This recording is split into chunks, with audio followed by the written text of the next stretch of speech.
Welcome to Shanthi Sundal vlogs. நான் என்னத்தை அப்படி ரசித்து ருசித்து சாப்பிட்றேன் அப்படின்னு தானே பார்க்குறீங்க.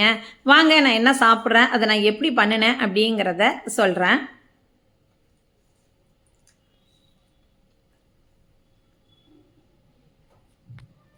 ஐயோ சூப்பர்ங்க. கூட ரொம்ப காரமாக இருக்கும்னு நினச்சேன்.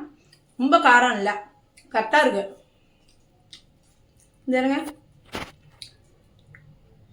ஆஹா, வேற லெவல். நான் இன்னைக்கு வச்சது என்னவோ பரங்கிக்காய் வெண்டைக்காய் போட்டால் காரக்குழம்பு வச்சேன், பாக்க அவர்கள் பண்ணேன். பட்டு நான் இதை குழம்பு ஊற்றிக்கல. பச்சை மிளகா தான், இந்த புளி மிளகா மட்டும்தான் இதில் போட்டு நல்லெண்ணெய் விட்டு பிசைஞ்சி சாப்பிட்றேன்.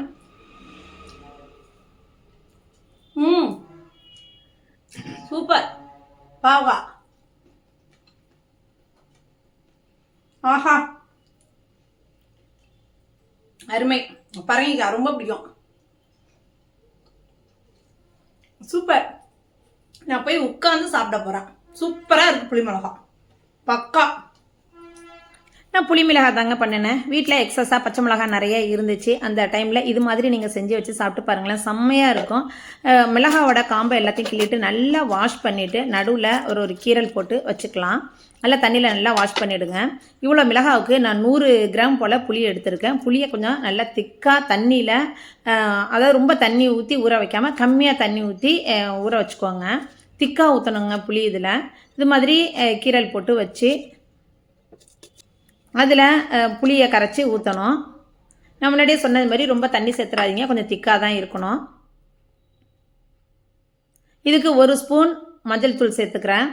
தேவையான அளவுக்கு கல் உப்பு சேர்த்து நல்லா கலந்து விட்டு இதை அப்படியே அடுப்பில் ஏற்றிடலாம். ஏற்றி நல்லா 7லேருந்து 10 நிமிஷம் வரைக்கும் கொதிக்கணுங்க. நல்லா கொதித்து இந்த தண்ணியெல்லாம் நல்லா வற்றி நல்லா கட்டியாகும். அவ்வளோதாங்க புளி மிளகாய்.